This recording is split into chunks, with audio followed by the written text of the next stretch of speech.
It's interesting. This is pretty neat. This is pretty cool. So I don't know how long the music's going to play for. It's intro music, but I guess it's going to go on for a few seconds. This is neat. I just wanted an excuse to try this this Giphy special report feature on Facebook Live. I thought it was pretty nifty. I've seen it for a while and haven't used it. Okay, I think we're back. That was off to a really solid start, right? So first ever Facebook Live and the Facebook Ad IQ, and it goes down in the first 30 seconds. So that's solid stuff. I had to switch to my cell service. I'm probably gonna get fucking murdered by Verizon this month. What I was saying is I wanted an excuse to use this cool Giphy filter because I think it's fun and cool, and I haven't had an excuse to use it, so I'm going to use this Facebook Ad IQ, Facebook Live Q&A as an excuse to do it. So I think what you can do is you can comment hashtags below, and they'll show up here as topics. And I think that's what this little thing, I'm going to follow my finger across, comment a hashtag, and that'll pull up any of the topics that you want to talk about. So we're back to a good start on cell service, so I think everything's coming through. Quality looks okay, and yeah, so basically I just wanted to structure this as a pretty informal open Q&A where we can talk about any questions you guys might have in regards to Facebook advertising, you know, anything beyond that, not just Facebook ads. So do you have an e-com store on Shopify that you want to learn how to optimize? Are you looking for cool apps to add? Are you looking to increase your AOV, your customer lifetime value? Are you looking to do things with Messenger, text, email? I mean, we do so much at our agency that I'm a pretty open book and would love to talk about any topics that we might that people in this group might have. Obviously, the category of this group is Facebook Ad IQ, so most of the conversations geared around Facebook ads and smoothies. So yeah, I'll kind of leave this open. I think I probably should prepare a little bit and written down some material to talk about, and didn't do that because this is kind of off the cuff and decided I just want to do it. So I figured if I didn't just set a deadline of today, I probably wouldn't get done. What I can talk about, while anybody can kind of chime in with questions and we'll stop what I'm talking about, is just some of the stuff that we're doing internally and stuff that's working for us right now, things that we're testing. So one of the biggest things, and this was kind of what I got from the poll that we ran in the group the other day, is the Messenger side of things. So we're doing a ton of stuff with Facebook Messenger, and we're seeing really good results. Curly, yeah, that's a great one. I'd actually love to. I actually want to use this feature at some point to invite people in. Because you can actually pull in live viewers, interact. So I'd love to at some point actually, like, there's so many smart people in this group and doing really amazing things. And Kirill's actually one of them. He's doing really exciting stuff with manual bidding on Facebook. Probably knows more than I do when it comes to manual bidding, just based on the stuff that he's saying. So I think going forward, that's one of the things I'd love to do, is in these kind of group Q&As, be able to pull in other people to talk about. That was awesome. I don't even know how to explain what just happened. I guess it's raining likes right now, so I don't know how that happened, but this is fun. This makes it a lot more exciting because we're using this crazy filter, and crazy shit's happening, and I don't know why. So this is an adventure for both of us. But back to the point, and I'd love to be able to bring in other people who I know are doing really exciting things and are incredibly smart, way smarter than I am, and have them discuss topics that are interesting to them. So in regards to manual bidding, you know, we've definitely been experimenting a lot in that space, a lot more than we used to, especially for campaigns that we're scaling. Basically, I think what I'll talk about before, because manual bidding is an intense topic. It's an intimidating topic for a lot of people. I know for a long time, even myself, I didn't touch that variable in Facebook ads. What was that coming in for sure? Yeah, so yeah, so we'll try to start on your schedule next time. I'll try to do them earlier in the day because I know everyone's on a different schedule, but yeah. So in regards to manual bidding, that was a variable that we didn't touch for a long time, primarily because when you look at an ad set in Facebook, there's so many variables that you can already play with. Obviously all the demos, all the interests, behaviors, and all the exclusion audiences. You have 1 day click, 7 day click, 1 day click, 1 day view. You have the time periods. There's just a lot of stuff going on, right? And so adding an additional variable of manual and auto bidding just makes it that much more intimidating. So I know a lot of people totally avoid it. I think the other reason that people avoid it is partially Facebook's fault. And Facebook has been doing a lot of things lately in the ad creation process that don't make a lot of sense to people, or they're misinforming people. And what I mean by that is, if you go into Facebook, and they had to kind of roll this back a little bit and look at the ad set creation, where your budget is, they have this nice graph there that says, hey, you're spending $100 a day and getting 10 conversions. If you spend 1,000, you get 100 conversions. And they give you this estimated bar. The problem with that, I'm going to try to switch back to Wi-Fi also, because I think now we're good. And I'm going to wrap you over here. So it's basically giving people this assumption that, hey, if I spend 10 times more, I'll make 10 times more money. And that the reality isn't the case. People are taking their budgets from $100 a day to $1,000 a day and losing their shirts and not making any money. So what I mean, what's going on there is the same thing that's going on with bidding. So when you go to bidding and manual bidding, you see that they give you a suggested number, right? So it's usually the suggested bid is $30. And it doesn't really matter what product you're selling, the demographic, the margins, the price point, none of that really matters. They kind of give you the standard out of the box option.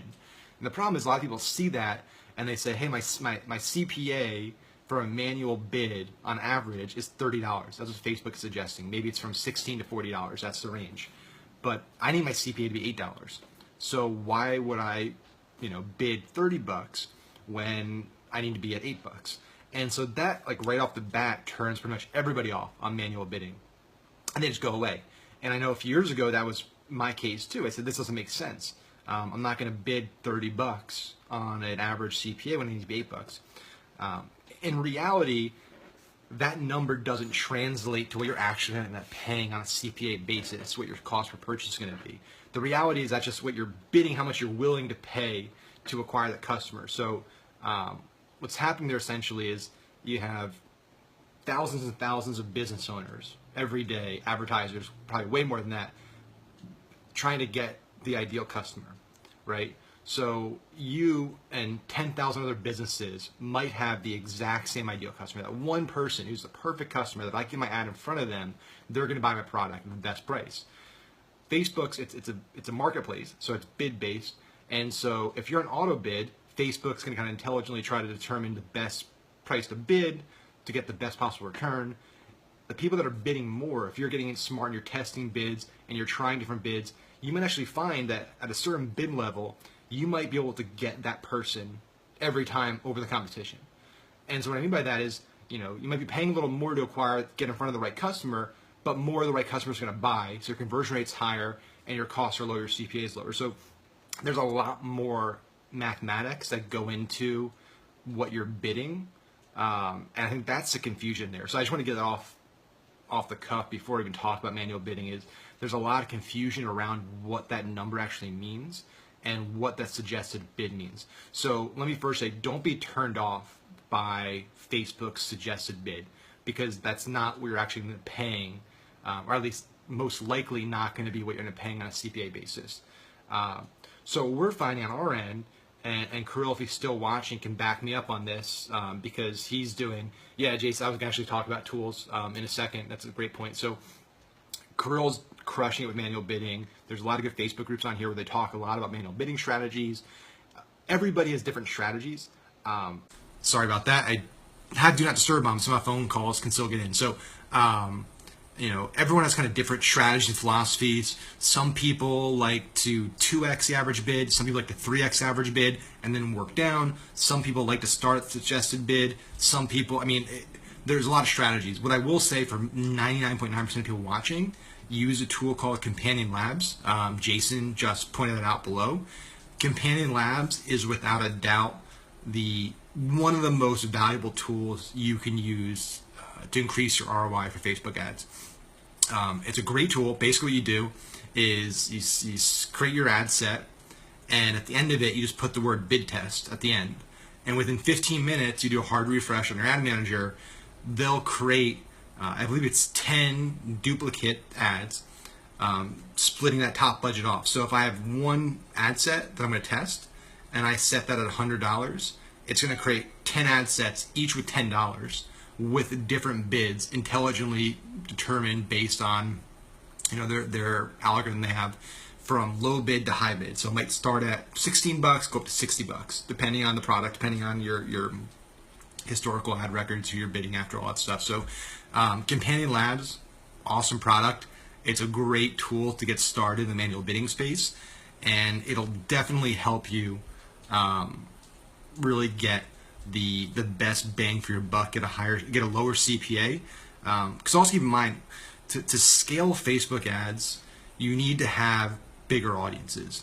And I think that's a huge misconception that I've seen also, and a lot of really smart people, really good Facebook guys and girls I've seen talking lately, especially Facebook ad buyers, are talking about this disconnect of people that are just getting into the world of Facebook ads have this conception that I need to have a really, really small audience, that my audience needs to be 50,000 people, 100,000 people. It's got to be really targeted. That's how I'm going to make money.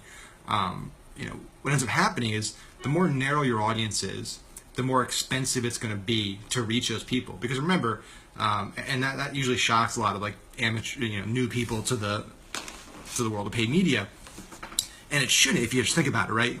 If I'm looking at a smaller and smaller audience, that means that those people are more relevant to me, but are more valuable to me. I'm going to pay more to reach a more refined group of prospects, right? So just envision it.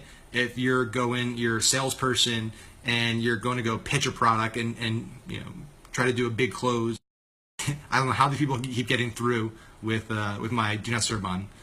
If you're from Cranbury, New Jersey, stop calling me. So imagine you just go to a mall, a big mall with 10,000 people there, and you just do your sales pitch in front of everybody, right? Probably wouldn't pay much to pitch that audience. It's not relevant. It's a big audience. They're not interested. That's not what they're there for.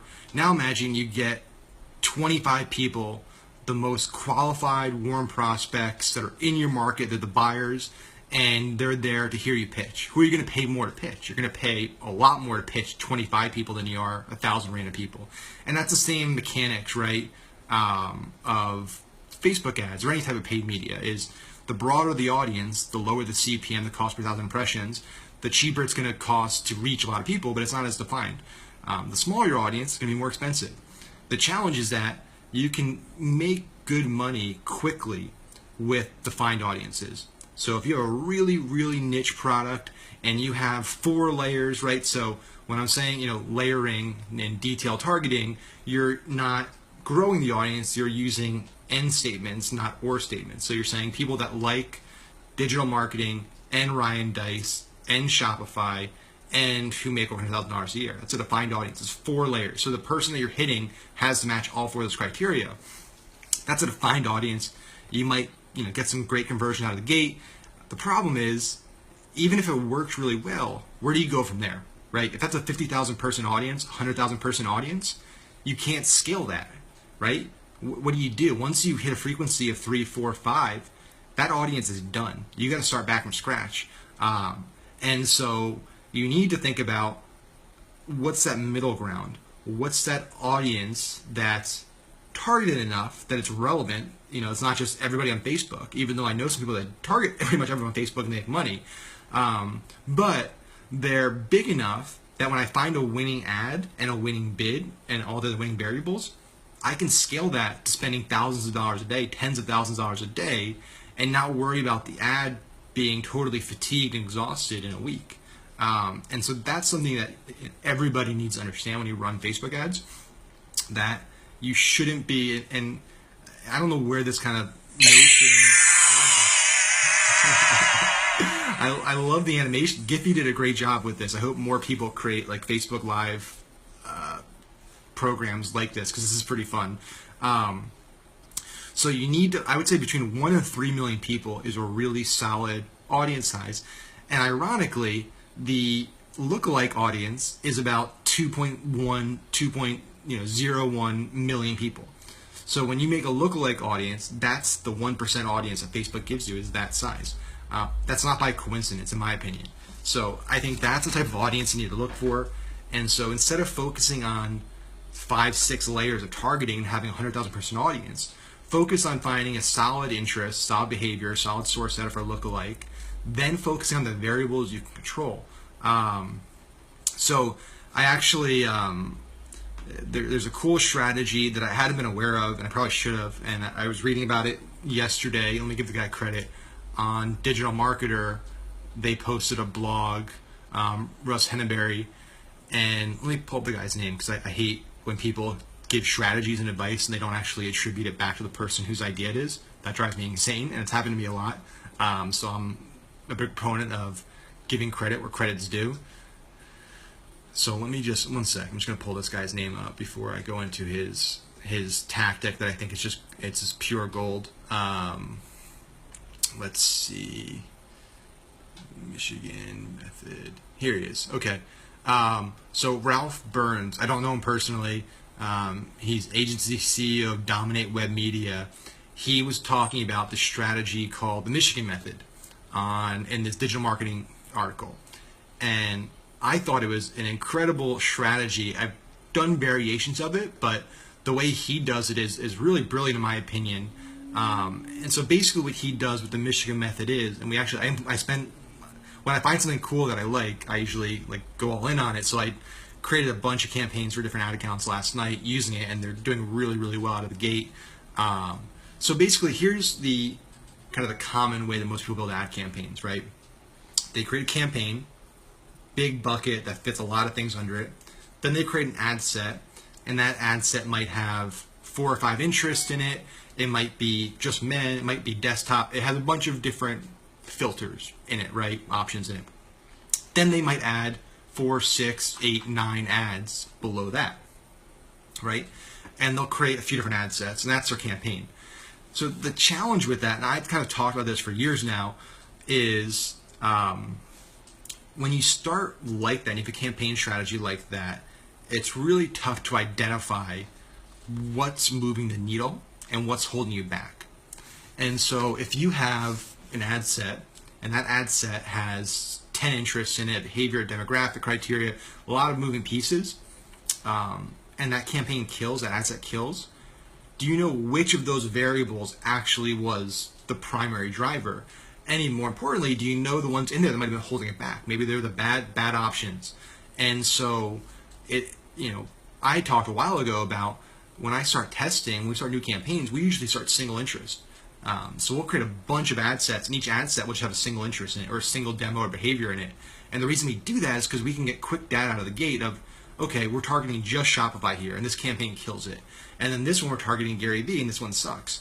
No offense to Gary Vee, usually it's the other way around.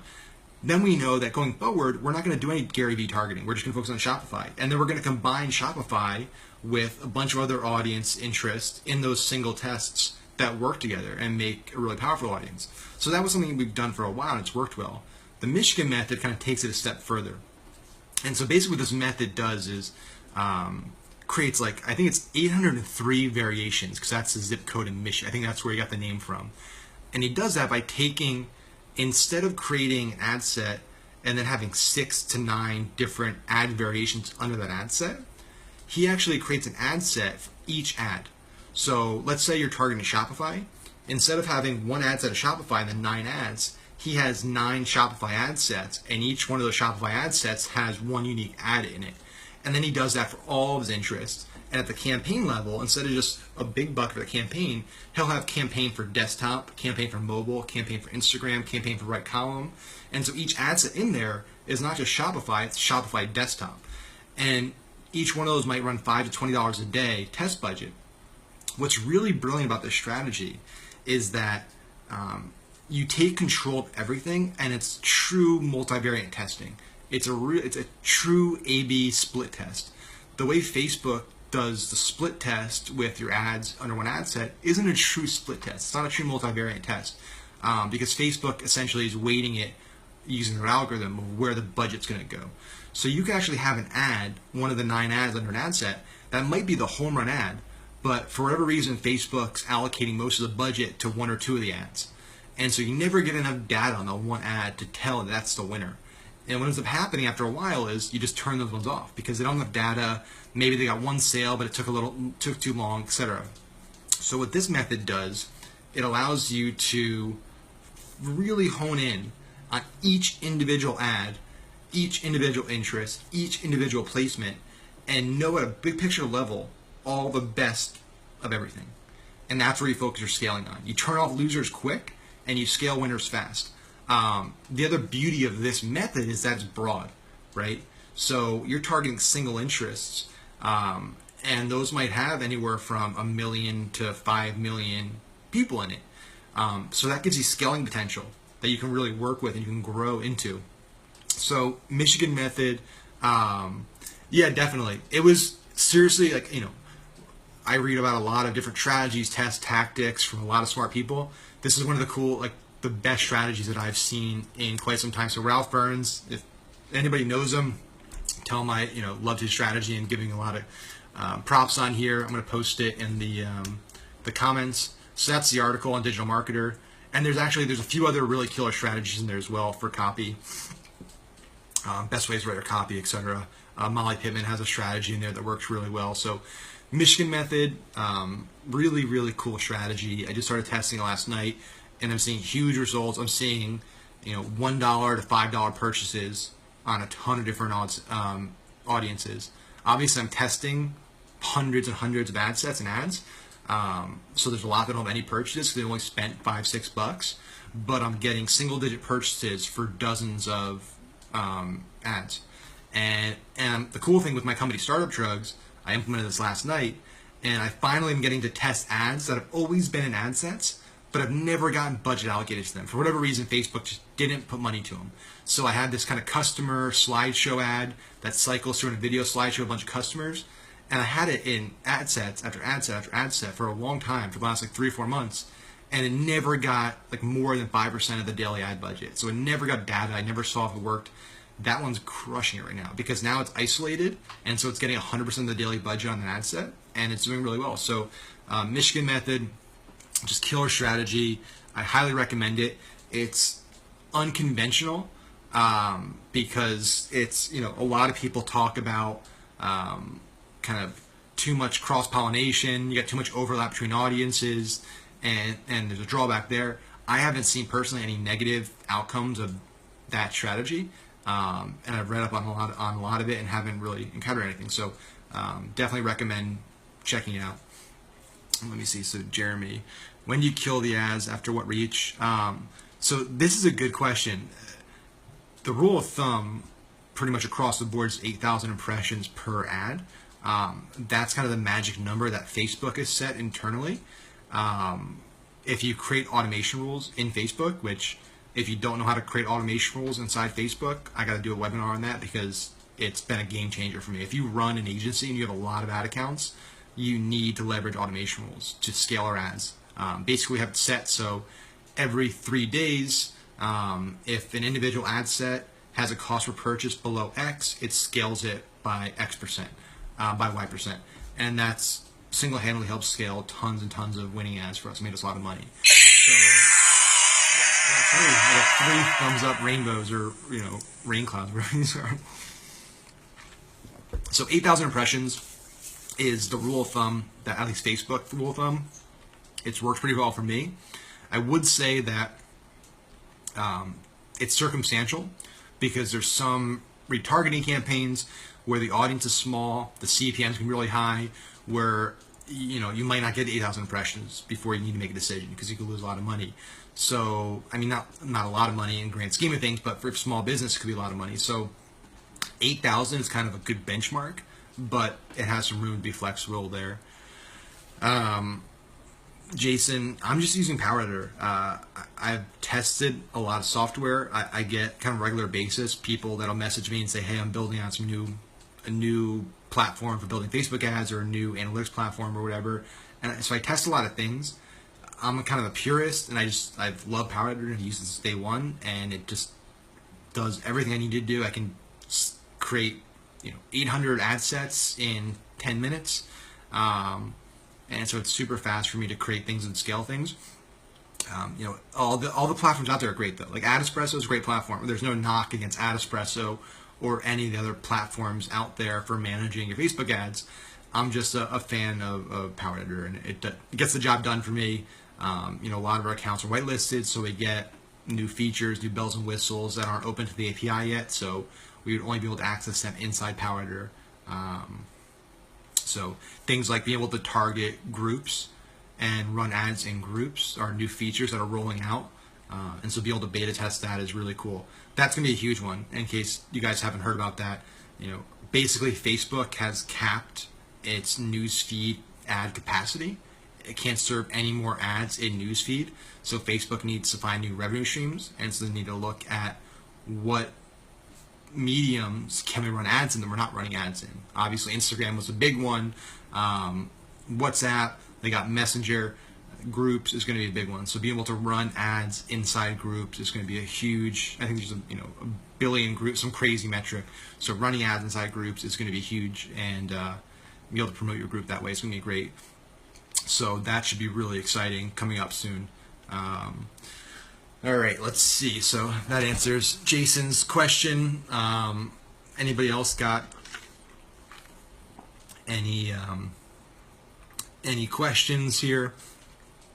I would love to, because we were talking about manual bidding, and I know Kirill, you're one of the go-to guys there, and you're doing a lot of exciting stuff. If you're up for it, I know it's like 1 in the morning by you. I'd love to give you a few minutes to chat about something exciting you're doing.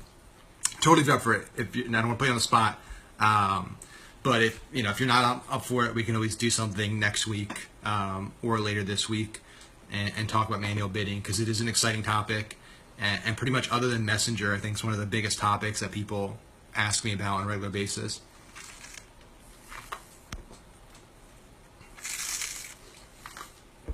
Or we can talk about minions. I don't quite know how it works. If you type those in, what happens? Hashtag pizza. We can talk about pizza. Or we can just sit here in silence and I can drink a smoothie. So one thing I can talk about, I'll talk for a little longer, and until people get bored and I can tell that nobody wants to listen anymore. So Messenger right now is by far our most exciting opportunity on Facebook, in my opinion. We're seeing just off the charts engagement. Now I'm really curious, Cody, what happens? Hashtag pizza. Nothing happened. That was the most depressing letdown ever. I thought there'd be a pizza emoji or something. So that was pretty uneventful. So for us, Messenger has been just an absolute game-changing medium for engaging our prospects, engaging customers. We're seeing huge open rates and click-through rates on Messenger. We just sent out one right now to Kevin's list.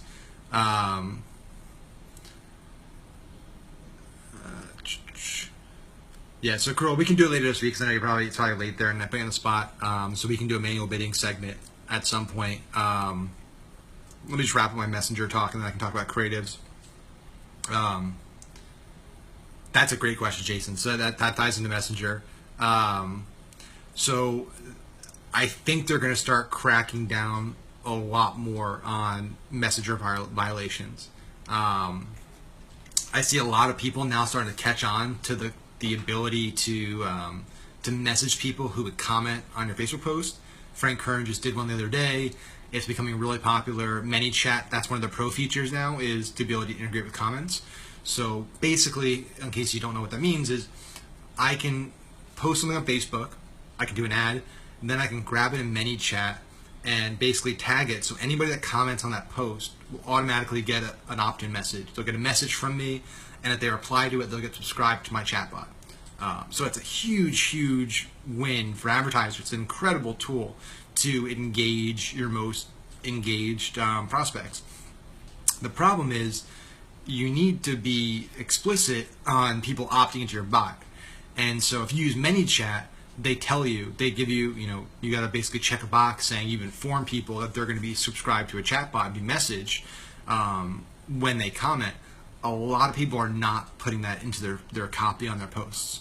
So a lot of people are just posting like they normally do. They're using this feature, and so I comment on an ad or a post, and then I get a message from the page, and now I'm subscribed to their chatbot. That's a big no-no, and Facebook's definitely going to crack down on that in the coming months, without a doubt. I think that's the biggest violation I see people doing, and the most kind of exploitation happening on Facebook Messenger. I think the big problem is that like a platform like ManyChat is super white hat, very compliant. There's a lot of kind of gray, black hat companies out there building software just for that, and they're not putting any type of information in their interface telling their users they need to do that. So I don't even think it's the user's fault. I think a lot of people doing this don't even know that's against Facebook's rules, unless you actually follow their terms of use or you use a white hat platform like ManyChat. So if you are doing that, make sure you always put something in there saying, hey, P.S., when you comment, we're going to message you. And you don't have to do it boring, right? Hey, you're going to be messaged. You can do something like, hey, when you comment below, you're going to get this magical present delivered to you via Messenger or something like that. So it's fun. People expect it. We'll typically do discounts or promos or some type of reward or incentive for people to do it. It's a great tool when used correctly. The other big one, and it was a lot easier to do this kind of inadvertently with Chatfuel than it is ManyChat since we switched over. But technically, you're only allowed one broadcast to your subscribers that's promotional or has an ad in it. After that, your broadcasts can't contain promotional material or ads in them. So I get one follow-up. So once you've opted into my chatbot or subscribed, I get one shot to follow up with you, and I can send you whatever I want, obviously within the scope of Facebook, but I can send you to a product page, I can send you to a sales form, I can sell you something, promote something, whatever it is. I get one of those. After that, I can only do broadcasts to people if it's like content or just information, or if they've been active with my chatbot in the last 24 hours, I believe is the rule of thumb. So I can actually pull up the exact rules real quick. Yeah, so promotional broadcasts can contain ads, promotional materials, but can only be sent to subscribers who are active in the past 24 hours. So anybody that's not been active in the last 24 hours and has received one follow-up already cannot receive a ad or promotional broadcast. So that's another one that people are breaking. They're breaking that rule, and that might be trickier for Facebook to crack. I mean, she'll figure out a way, but the comments one is much easier for them to crack down on because it's very, very obvious, and I'm sure they get lots of complaints about it. So that's a great question, Jason, and I definitely think they're going to start. I mean, they've gone all in on Messenger, so they're building the team, they're rolling out a lot more features, and so I'm sure they're going to bolster up their compliance team and have a lot more monitoring going on around the clock for all chatbots, especially now that they have discovery. So now your chatbot can be discovered organically and found. So there's so many reasons to be involved in Messenger beyond just the obvious of the click-through rates, and the open rates are like 10 to 20 times higher than email and on par with text, but free. There's also the fact that it helps you with your discovery. It helps with your page response time. You get that badge that you're 100% responsive. It helps just keep your customers happier, more engaged, more responsive. It helps you mine a lot more data from them if you're interactive.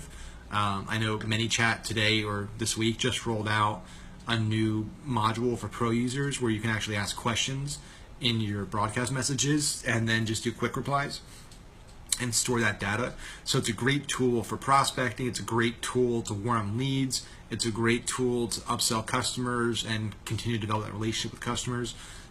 So yeah, ManyChat is what we use for all of our chatbots. We have a lot of them, and we're seeing really, really great results. If you have a Shopify store, it's a no-brainer because Shopify auto subscribes your customers if they check in, but most people check in. So anybody that buys from your Shopify store, for us, it's like 95% of people subscribe to your Messenger bot because they get auto shipping updates, they get customer service updates. So that's a free list that you're building every time somebody buys from you. So like Startup Drugs, our active subscriber list is 720 people, and we just started it, a month and a half ago, and haven't promoted. That's all just from people that have opted in to our Facebook Messenger. So yeah, Messenger is huge. I think I'm going to do a webinar on it and kind of dive a lot deeper into our strategies, into our automation sequences, into how we grow our subscriber base, both organically and paid, using Messenger ads, how we get kind of increase our lifetime value of customers with sponsored messages. So there's a lot of cool stuff that we'll talk about in that post. How important is social proof on your Facebook brand pages? This is another good one. I think social proof's always important in my opinion on both the post and the source page that's actually posting it. I would say, personally, I think it's more important on the actual ad itself or the post itself than it is on the page that's posting the ad or the post, just because, a far greater percentage of people are just going to look at the ad and see the ad and judge it a book by the cover. Then they're actually going to click through to the page and then make a decision on whether to buy or to interact with the ad based on that. That being said, I still think it's incredibly important to have a solid foundation of both likes and content on pages for two reasons. So one is for obviously the social proof, the validation, the fact that people may come through to your page and check it out before making a purchase decision. The second is a lot of people are just kind of creating pages overnight, creating ad accounts, running kind of shady ads and kind of vanishing. And Facebook's definitely getting more intelligent around that and kind of looking at pages a lot more. Facebook's over the last 6 months has put a lot of time on the ad platform into variables beyond just the ad. So it used to be, they would just look at the ad, and that's how they judge whether they'd approve it or reject it. Now they're looking at the landing page. They're looking at the later, man, have a good night. So they look at the landing page now. They're looking at the actual quality of the product, because there's a lot of these Chinese companies shipping inaccurate products, crap products, and people are getting them and getting scammed. So they're really looking at a much more robust picture of that business than just the ads they post. So having a page that has high quality content that's posted actively, that's posted frequently, is super important. So Jason, use getsocialproof.com to get social proof landing page, product page. Yeah, I haven't heard of that tool, but I'll definitely check it out. I know there's a few good platforms out there that can help with developing social proof. I think obviously that's kind of just selling 101. People like third-party validation. So the more people that say they like a product or they bought the product and talk about how great the quality is and the experience is, the more likely that person is going to pull the trigger and make the purchase. It obviously depends too on the product, right? So, if you're selling a $5 fidget spinner, probably don't need much social proof, right? People know it's going to be kind of a low-quality product, doesn't cost me anything. The shipping can be more than the product. But if you're selling a $900 product in a new category that people aren't familiar with, you're going to need some social proof, right? You're going to need third-party validation. You're going to need probably somebody in the field that can talk about it from an authority standpoint, credibility standpoint. You're going to need customers, testimonials. That's critical. And social proof goes beyond just the likes and comments on the ad. It goes through the retargeting, right? And obviously the landing page, but through the retargeting, follow-up. Are you using video testimonials to follow up non-buyers? Are you using customer photos? All those important things are in the follow-up with the within your retargeting sequence. The social proof's cool. GetSocialProof.com, Jason. That's a great find. I'll to share that in the group. I like that a lot. But yeah, people are ad blind nowadays. So there's it's so easy to create a Facebook ad. It's getting a lot more competitive. Consumers are getting a lot more blind to it. It's getting harder and harder to kind of just get that quick sale on most people. So the need for more social proof is definitely important. This is great, Cody. Cody's just teeing me up. It's like I'm just texting you what to say to me. Yeah, so Snibly's great. I can keep going. See if we can make it a full hour before I just get exhausted and pass out. So I actually posted about this earlier today in the group about Sniply and how we're using it to grow our email list, to actually sell products. I love it. And it's been a huge win for us. And basically, the analogy I give here is that it's not even an analogy. I don't know why I said that. It just sounded right. Every time your business shares an article on social, so a lot of businesses, if you have an active social, you have a community manager, you might be sharing third-party articles every single day. Every single time you're sharing an article outside of your ecosystem without using a tool like Sniply, you're literally just losing money and you're losing prospects. The cool thing with Sniply is it basically allows you to overlay your own call to action onto any website. So you find an article on Fox News that you want to share to your conservative list, you can use Sniply to create a Sniply link and add an email capture form at the bottom of the website that looks like it's placed there by the person that owns the website, by Fox News, that says, hey, want to get the best Donald Trump news delivered to your inbox, put your email address in here. It's so easy, and so we have these call to actions that we can easily, with a Chrome extension, add on top of any article. So before we share anything nowadays, we add a Sniply link to it and then add a call to action on top of it. So basically, every time we're sharing an article, whether it's our blog or a third-party article, we're getting potential customers, potential leads, because we have some type of call to action embedded on the page. So Sniply's killer. The other cool thing about Sniply is that on like a pro account, you can install your Facebook pixel. So we have our Facebook pixel on there, so we can actually create custom audiences of people that read the different articles. We have a conversion snippet on our e-com store, so we can see from the person that clicked on this article we shared all the way to the purchase point and track conversions that way. So it's a great tool for driving organic traffic from third-party sites to your website and your ecosystem. And yeah, I mean, it's a must-use tool. All the big players, Neil Patel uses it. A lot of heavy hitters use it for their marketing. Let's see, Jason, sorry, I was wrong. It's called GetMoreProof.com. There's a lot of them out there.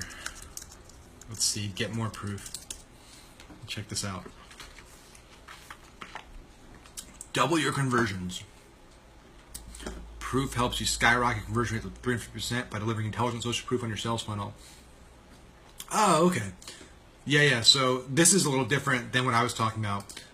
These are kind of the live sales tickers. We've been using this on Startup Drugs since day one. We use a tool called Credible for Shopify. We actually, our stores on their screenshots on the Shopify App Store, because we were one of their first customers and the biggest customer.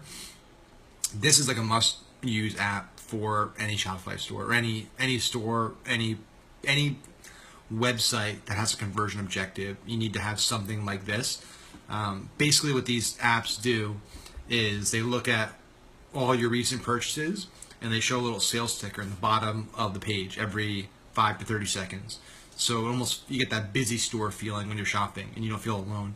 So people on a new e-com store might feel uncertain about buying because they don't know if anybody's on the store and if anybody's bought from the store before.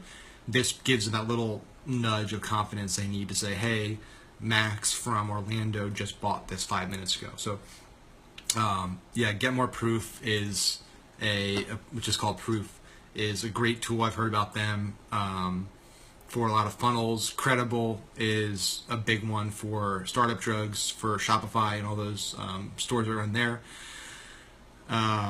DJ, this is a Facebook Live, so as soon as it's done, it'll be here forever. And so you can go back and watch it as many times as you would like. Let's see. All right. Do we got any final questions, thoughts, provoking statements? If not, I might end this a little early. I think a 45-minute Facebook Live Q&A is good start for a first one. I want to do this every Monday and hopefully as the group grows, we're about to hit 500 members, which is exciting because it's all just been word of mouth so far. So I think as the group grows, we get more people in here.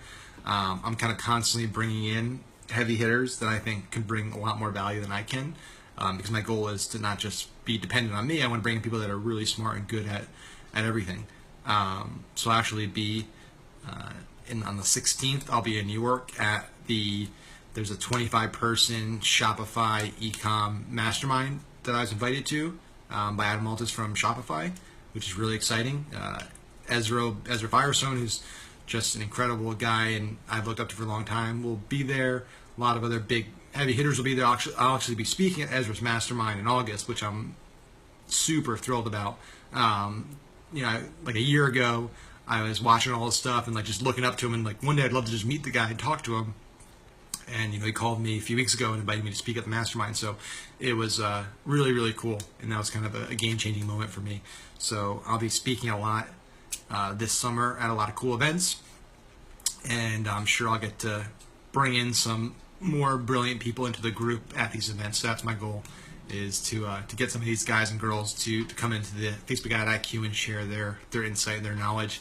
Try to get them to share it for free, as much as possible at least, and answer some questions. So that's all I got today. If anybody has any questions, feel free to ask in the comments after this. I'll check the comments routinely, so I'll reply to any questions that come up after the Facebook Live, obviously. If not, I'll leave you guys with that. Hope everyone has an awesome Monday evening and a great week. Thanks, everyone.